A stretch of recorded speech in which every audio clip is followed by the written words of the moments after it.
Third panel, which will focus on the next generation of geospatial practitioners. We need them. You heard that earlier today several times. Let me introduce you to Ronda Schrenk, the moderator for this session. Ronda is the Chief Executive Officer for the United States Geospatial Intelligence Foundation and leads the foundation in its mission to promote the geospatial intelligence tradecraft and develop a stronger GeoInt community. In this role, Ronda sets the strategic direction for the foundation to effectively enable each aspect of mission accomplishment. Join me in welcoming Ronda Schrenk.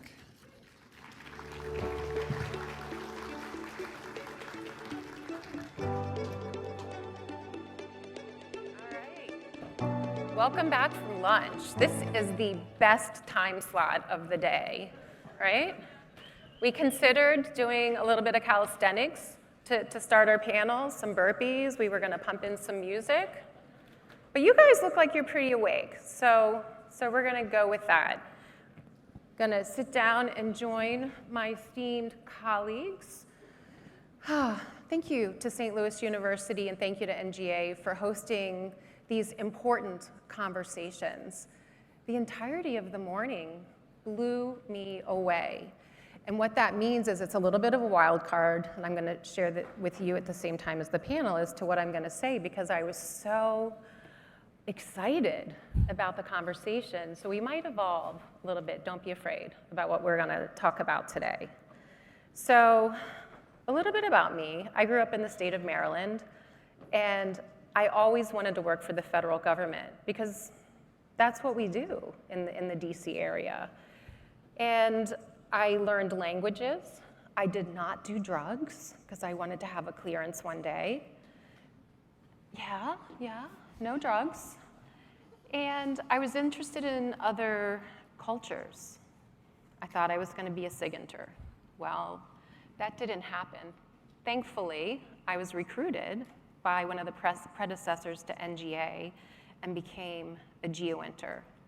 When I was hired, I was recruited, and they said, we can't tell you what it's for. I was like, what? How do I prepare for that? You'll be fine. I became an imagery analyst, and as an imagery analyst back then, just a few years ago, you learned your craft and you became an expert at it. And it was the same, and you got better. Well, I'm here to tell you that that's not the case today, and you know that, right? We heard that this morning. So today we're going to talk about our tradecraft and what really drives that tradecraft, the humans, and how we spark some excitement to all of you that are in the geospatial tradecraft or are thinking about it. All right, so let me introduce our panelists and what I would like you all to do one by one. And Khair, we're going to start with you, is to give us a little intro. Tell us what you do today, beyond the title, like really what you do today, and what got you interested in this community. So proper introduction, Khair Bonsasa. Yeah. My name is Khair Bonsasa. It's from Congolese descent, and I'm a graduate research assistant here at St. Louis University. I work in a remote sensing lab by St. Louis University, and it is advised by Dr. Sagan.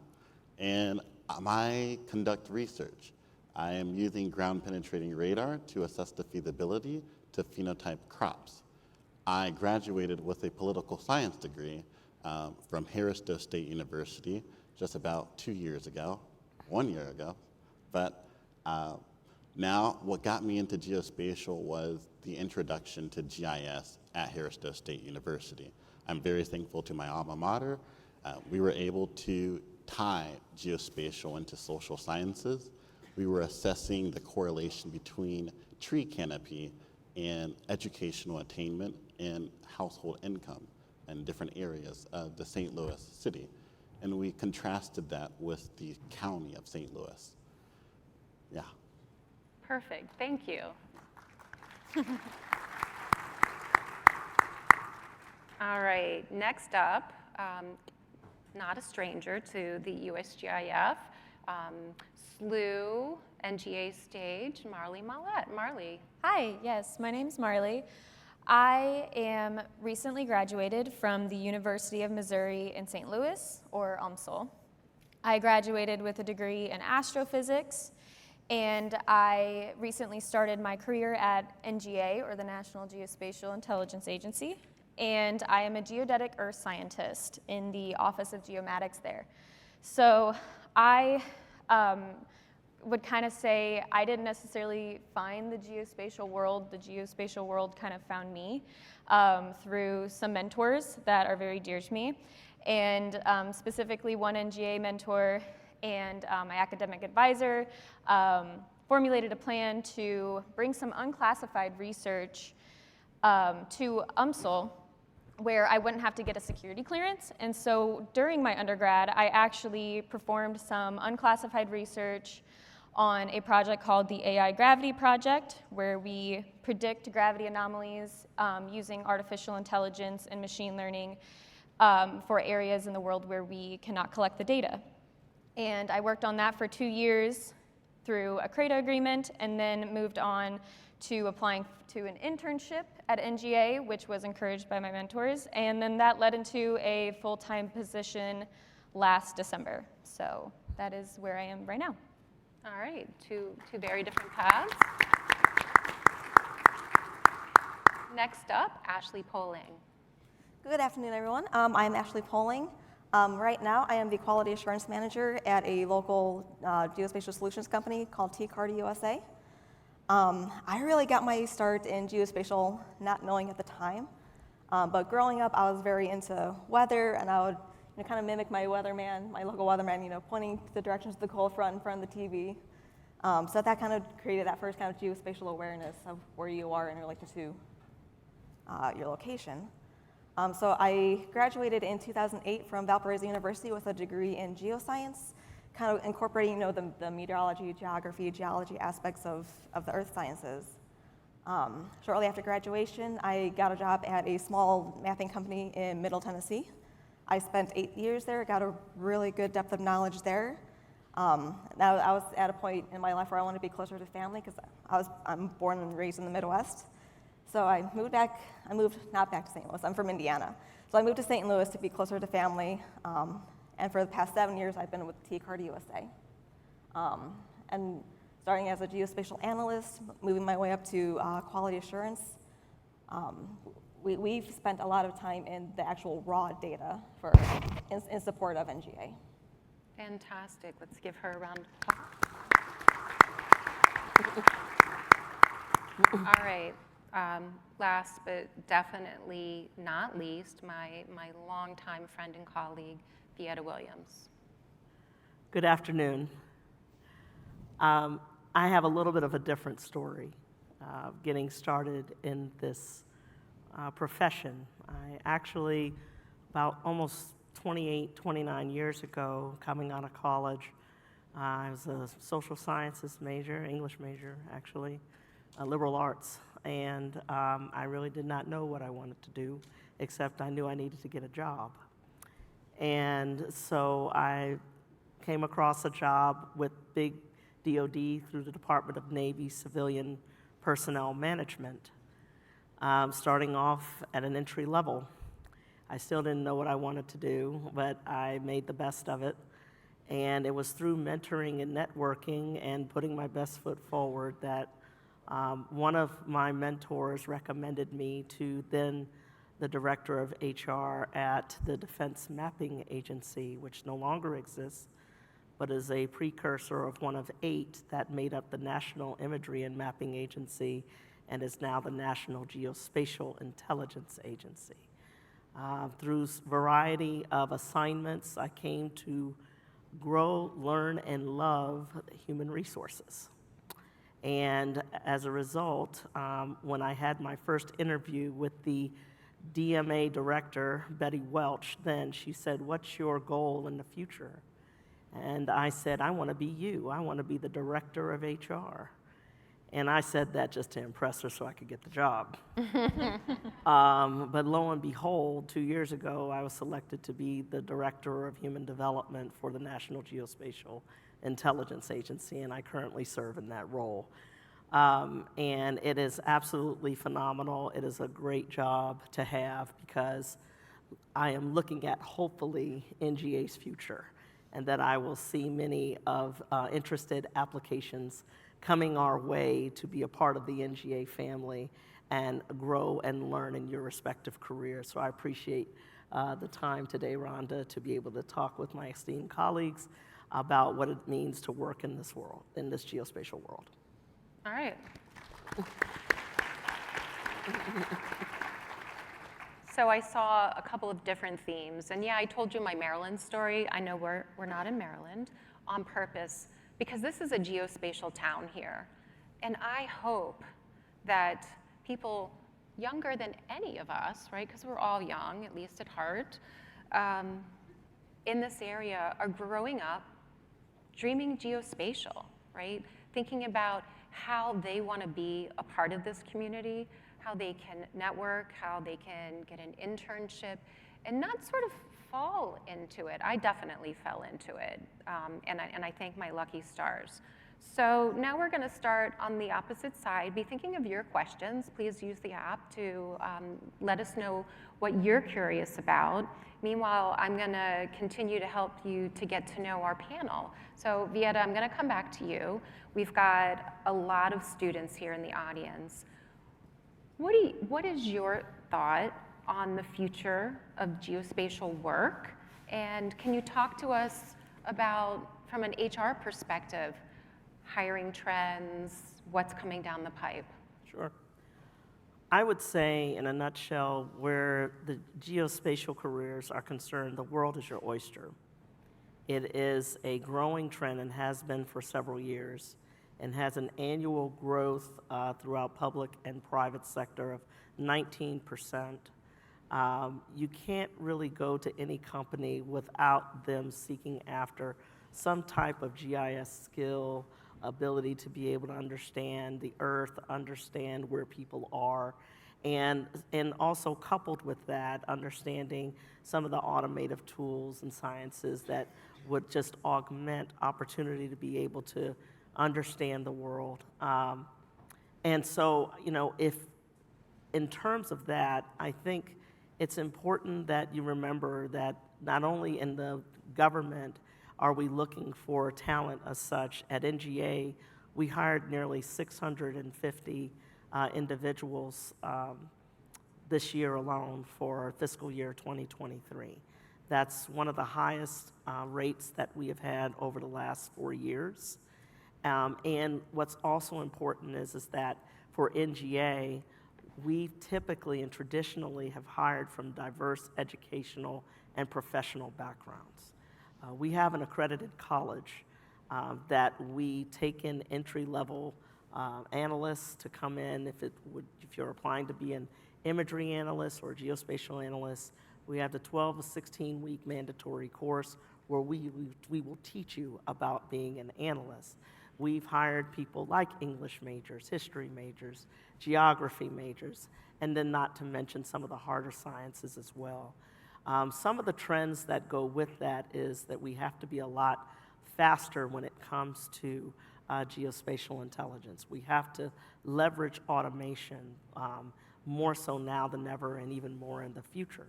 Because with big data and then with such fluidity happening around the earth in terms of understanding where people are, understanding location, et cetera, we need automation to help support that. And so having a combination of tradecraft experience as well as some data literacy level of experience, data management, science, stewardship, et cetera, is really a sweet spot, but it's not the end-all be-all. Don't discount yourself with that. There are plenty of certification courses, trainings that are out there that one could pick up to be able to be competitive for working in the geospatial analytic world. So I would say the trend is a good trend. not just in public sector, but private, and we are certainly ready and prompt and willing to receive you in terms of your applications. You see the trend that I'm doing here? You see what I continue to repeat in terms of coming to NGA? We'd love to have you. All right. Yes, I agree. It's an amazing community. All right, Ashley, for you, this morning we've heard the term geospatial AI. I was an IA. AI, over and over and over again. And we had a chance to talk last week, so I want to share what you thought, and it's maybe evolved from hearing this morning. How can artificial intelligence be incorporated into business, into our geospatial industry today, and how can it help you get your job done? Two things, efficiency and quality. I have 15 years in raw data, manually collecting, updating, manipulating all this data. And as you do this, repetitive motion, you think of ways to automate your processes. Not only to save time for production on the front end, but also to have more time for quality at the back end. And I see AI as something similar. You're getting this data to fill in, gaps or incorporating more data into your data sets. If you save more time in your front-end production, you can make sure that the data that you're getting fits and that it fits correctly. Excellent. All right, Marlie. Remind us what your degrees are in? Astrophysics, technically physics with an emphasis in astrophysics.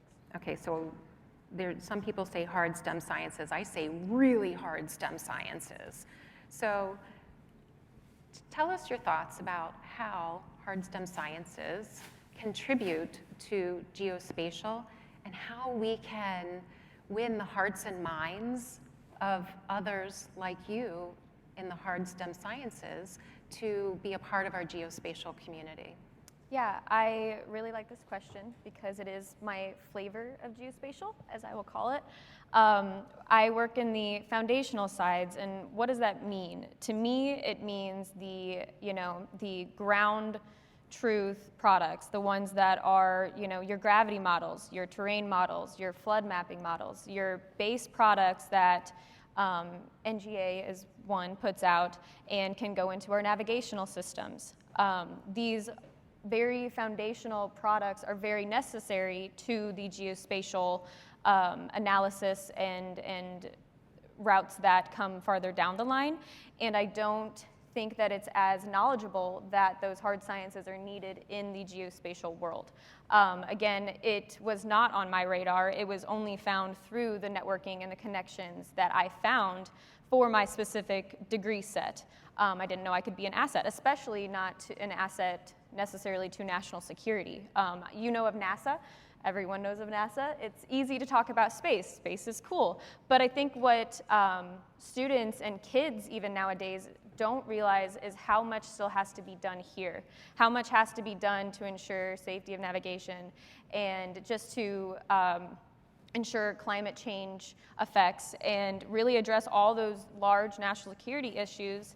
And it's important to get the message out there to students of hard sciences that you are valued and you are needed in this realm.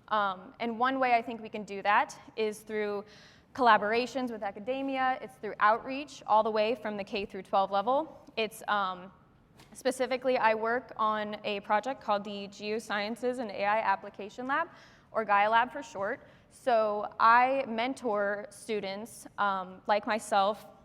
We give them unclassified projects to work on from local universities.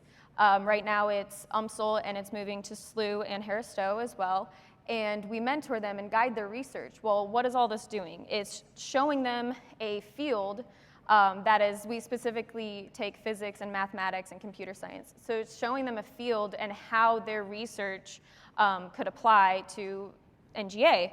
And it's giving them those skills. They're going home and talking about it. The community is talking about it. They have a poster here today from the Geo Hackathon for Humanity from down in St. Louis at T-Rex. And it's slowly trickling the conversation that those STEM degrees are needed in the realm of geospatial sciences. And I think through efforts like that are how we can really engage the future generation to let them know that we're there and they're needed. Wow, okay, as always, you blow me away. Khair, you're the newest of this panel to the geospatial community. Still looking forward to your first full-time geospatial opportunity. What are some of the things that most interest you in regards to the geospatial community and the impact that you are surely going to bring? Some of the things that most interest me in the field of geospatial is the technology that surrounds it. I think the technology is rapidly improving, and ever since I was an undergraduate student, and even before then, I was always interested in computers. I wanted to help automate all of my tasks.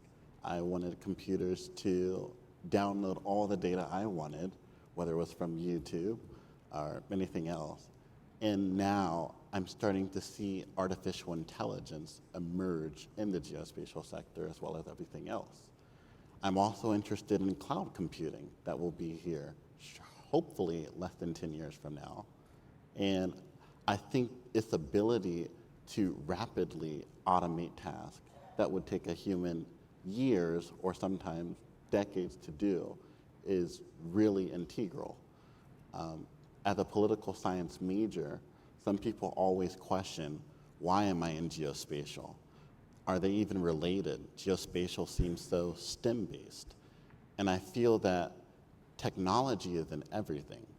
It goes to social sciences, physical sciences, and every other study, and it's important to learn how. I think we're always focused on the why, but the how is how you actually measure the timeliness of whether a task is getting done. So geospatial was a means of how to solve issues that are relating to social sciences. And I got an opportunity at Harrisburg State University to experience geospatial happening. So I'm definitely not an expert in all that geospatial has, but I'm thrilled to learn more about it. Well, I am thrilled that you are a part of our community. Yes, give them applause. Yes. All right, so now moderator's choice. I'm going to meander a little bit. I see some questions coming in from the audience. And I still have some curiosity, so we'll pop back and forth. The youngest certified GeoInt analyst in U.S. history is here in the audience today. Is that Trey? Raise your hand. Ah, congratulations. Very, very important to know. Thank you. I'm not the youngest analyst. He's over there. Ah, Savannah, where are you? All right. Savannah, congratulations. And then, and our colleagues, Scott DeAugustine gave us a question asking, what are some of the certifications? Vieta, I heard you talk a little bit about certifications. So what are the certifications required or desired to work in the geospatial community? Do you need them to apply to get in the door? There are hundreds of certifications that are out there. If you look online, they have GIS certifications, they have image science certifications, they have the world's your oyster, as I'll say again, in terms of certifications, especially with data sciences as well, which you can't go wrong with that if you're wanting to enter into this field. Too numerous to name accordingly, but I will say that even NGA has a certification program. We have a geospatial professional certification program for fundamentals as well as for more advanced as well. And so if you were to come on with NGA, then you could apply to take those courses, relevant courses, and testing and be certified through NGA. There are a number of certifications, both hosted by private sector organizations as well as in the public domain, but I would encourage you to research those to see what's the best fit. Awesome. Ashley, another audience question. What advice would you give an older student who wants to work in the geospatial industry, but their background is from another field? Ask questions. There's no stupid questions. The more you ask, the more you learn. And Yeah, anybody want to pile on that? Any thoughts, Vieta? Yeah, I would say that, basically, if you like solving hard problems, if you like challenging situations that you want to apply your critical thinking skills to, you like doing puzzles that are really for advanced and having fun doing them, think about that because those critical thinking skills is what's needed. And so it's not always a linear direction in terms of educational courses, et cetera, but what makes you tick? What brings the best out of you that could be applied to working in the geospatial world that we could leverage in terms of working in this profession? So think about that as well. All right. Marlie. So your generation, this younger generation, the digital natives, you've been raised where you're immersed in technology all the time. So of course you're going to come into the workplace with a jump, or I opine that you would come in with a jump on technical skills. And that's not all that you bring. What are some of the possible overlooked talents, skills, or traits that your generation brings to the workplace? That's an interesting question. I think, now you said it's not about the technical skills, but if you really want to talk about my generation, and I don't want to generalize for everybody, this is maybe more of my opinion and young professionals, what I can see them bringing to an office setting or this workforce.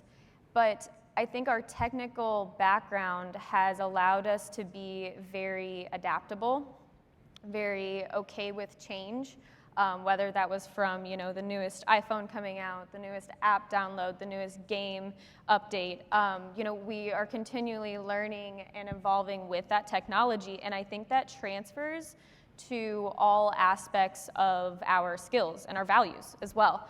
I think it's thinking of our generation as maybe we don't focus on job security, maybe we focus on job mobility. It's the idea that as automation and AI and machine learning and these techniques come in, we help develop those. And then maybe if it can take away some of the, very monotonous button pushing jobs, don't think of it as taking that away. Think of it as, okay, what now do I spend my time on? What harder problem can I use my thinking skills for, my problem solving skills, my well-rounded skills as an individual? Where can I benefit my job or my role now? And I think that flexibility is very valuable, and I think can alleviate a little bit of the scare behind possibly not having that very specific job role of task every single day being there forever. I think that is definitely one of the most valuable things that we could bring to the workforce. I agree. Khair. So we'll stay with the digital natives. Yes, you come very well prepared technologically. Tell us, if you can, what are some areas that your peers, right, your graduate student, PhD student, peers still need to develop, and or what are some areas that your mentors, I see one here in the front row, hey Fawcett, can help to, what are those skill sets that you still would like help with to build? So, and I remember thinking about this question. Technical skills in the geospatial sector is really hard to standardize for all people because geospatial is everything. I see that all the time. I see it on these screens. And I noticed geospatial can entail artificial intelligence, it can entail GIS strictly, it can entail remote sensing, and trying to standardize one skill for my generation to develop in to accommodate the geospatial sector is hard. But personally speaking, I think the important skill to focus on is passion. And passion, I say that because it is not always natural. You cannot be passionate about something you haven't seen. And it's interesting that I say that because I fell in love with remote sensing before I knew what it was. I've had a desire to see what is invisible to the naked eye. Remote sensing can be satellites taking images of areas where we cannot go physically. It can be taking pictures of plants and seeing the creases inside of plants with high spatial resolution. It can be seen underground with ground penetrating radar. But how can I be passionate about something I've never heard of? So I think it's important that we have a general ambition to want to go into a field and then be open to learning about different things that will exist when you enter it. So entering the remote sensing lab, I didn't know what I was going to do. I had no knowledge about GPR, but I knew that I was interested in seeing what you cannot see.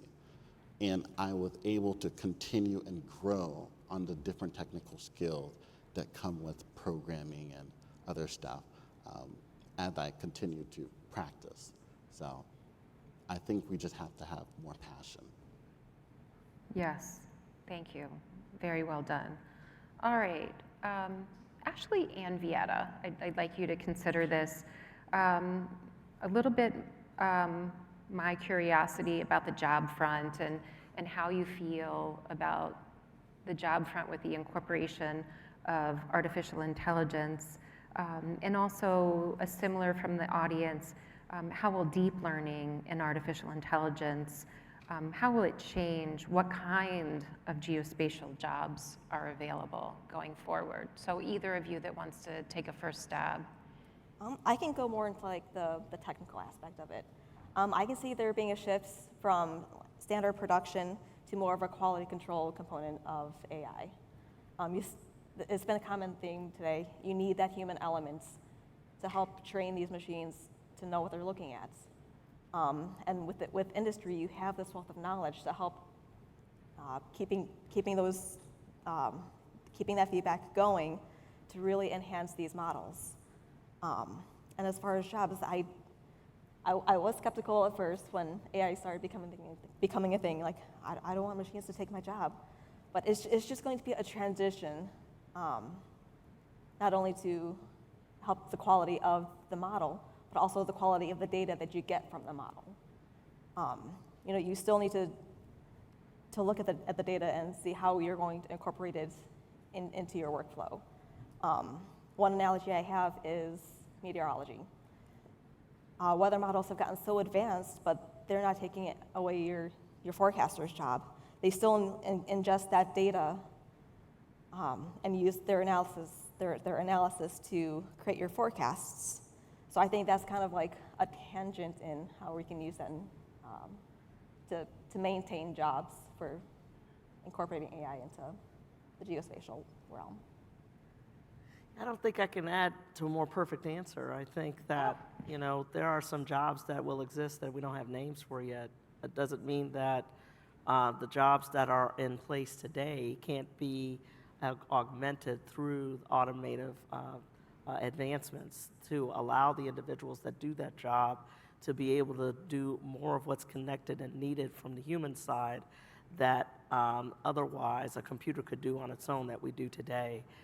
So it's a matter of, I'm sure there are going to be certain functions of jobs that we will no longer have to do because of the AI and ML advancements that will be applied in geospatial. But I think it's a matter of taking, like Ashley said, is to being able to look at jobs differently and being able to apply that which only the human can apply to those jobs and the oversight and the interpretation that a computer cannot do to be able to have the solution or answer that's being looked for. I wanted to go back to something that was said earlier about passion. I loved your answer. And what I thought of was, for those individuals, I think it came to Ashley, the question in terms of individuals that are not in the geospatial world and wanting to come forward. There's an old adage I use: if you want to walk on water, you got to get out the boat, right? And what do I mean by that? Sometimes we look at things that we are unfamiliar with, and we might be a little nervous about it. I'm in the middle of my career, or maybe I don't have a passion for that yet, but I know I need to learn these other areas. Take a chance, take those courses, take those certification courses. You don't know what you don't know unless you try. And so that's what I mean by, if you want to walk on water, you got to get out that boat. Just take that step forward. There are plenty of tools that are out there that can help you to determine if that's the path you want to navigate on. Thank you. I agree so much with the passion. Thank you for circling back. So Vieta, we can't help but notice that NGA has a shiny new building Yes. under construction not far from here.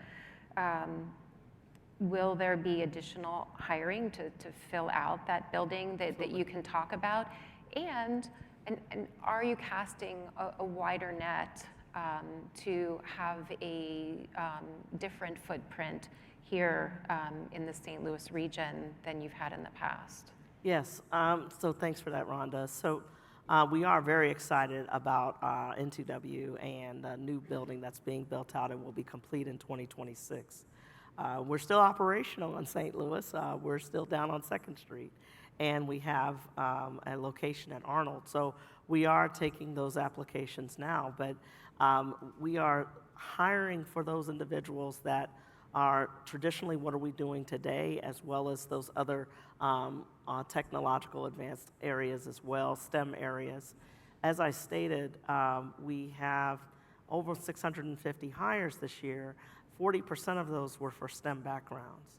So as you can see, we have a multidisciplinary teams that we try to stand up in geospatial with a variety of skill sets that are going to be needed from a variety of backgrounds. So don't count yourself out with regard to that. One of the things that we did do in terms of our K through 20 effort is that we initiated a high school internship program this year.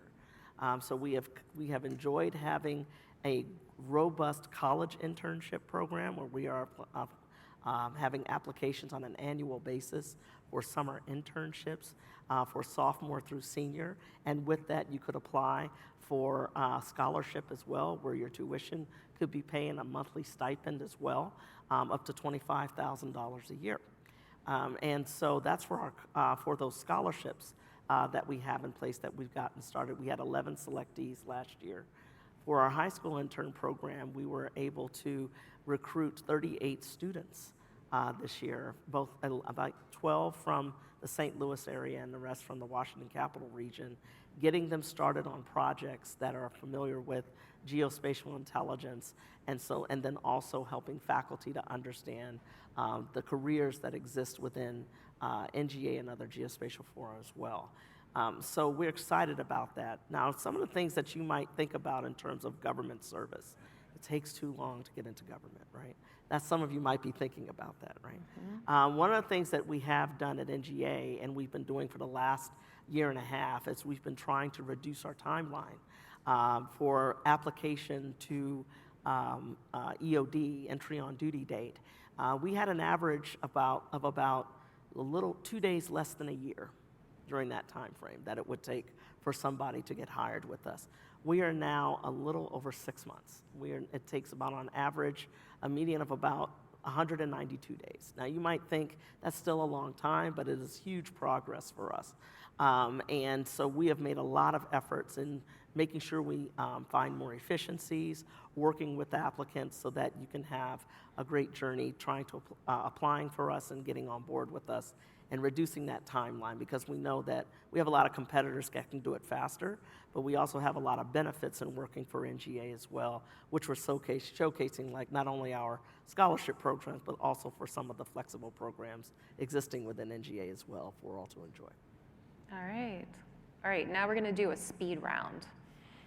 So in 30 seconds, and we're going to start here, but I'm going to give you a chance to breathe before we go. Tell me, we're going to do the opposite of what Dr. Alamay did this morning. Instead of what keeps you up at night, what like really jazzes you up? What drives your passion? What are you so excited about that's happening, that's about to happen, that has happened in the geospatial community? So I'll start. For me, it's getting to interact with colleagues like this, colleagues that have been through the trenches with me, Vieta, over 3 decades, yes, to meet Ashley, Marlie, Khair. I mean, this will be a moment, an hour that I always remember, because you inspire me and you make me feel good about what we're doing to make this world an even better place. All right, was that enough time? Yeah. Okay, Khair. So in 30 seconds, I would say collaboration, being able to see different faces and have a very inviting community always helps me to be motivated. I have really good remote sensing lab members. They're very kind. Some of them are here today, and they're very motivating and they're supportive. So I think that's extremely important in order to have ambition to go into your lab and want to succeed in whatever you're trying to accomplish. Yeah. Mine was actually also going to be collaboration, specifically because of the IC and geospatial and academia all coming together and solving these hard problems, not alone, but being more open about it, sharing the science. A lot of the use cases of the geospatial or geoint community can be classified, but the science is not. We need to remember that you need computer scientists, you need mathematicians, you need the analysis, you need everyone able to come together in a comfortable environment, and I really believe that we are going that direction. I feel like it has changed from the stories I've heard, and I think that will be very interesting to see in the future and to hopefully get to continue to mentor students and be a part of that. That's what I'm excited for. I kind of have 2 directions I can go with this. I really like diving into more of the technical aspects of geospatial. How can I solve this problem? How can I solve that one? But also knowing that I make a difference in my data. The end users can vary, from agriculture to defense, and knowing that our knowledge is going into that to help that end user, the end mission, I think that's probably one of the highlights of my job. I have 2 words, generational diversity. I am excited about, right now, NGA has 5 generations represented inside of its agency. And if we do this correctly, we will learn from one another, and the sky is the limit in terms of what we can accomplish. It goes back to what was said in the beginning, collaboration, and also humility in terms of the fact that someone else knows something more than the other, but that's okay, because we can teach and learn from one another. And because the world is so dynamic right now, the demand upon national intelligence as well as security for all of us and our families and our allies around the world, we cannot do it alone. That's at an individual level and it's at an agency level. And so in order for that to happen, for us to be successful, we have to bridge the gap and understand and learn from one another, ask more questions, as was said earlier, and so that we can be in the spirit of that collaboration and leadership for all the world to see, to make it a better place. So I'm very excited about that. All right, thank you to all of you. You've been a wonderful and engaging audience, and let's give our panel a big round of applause.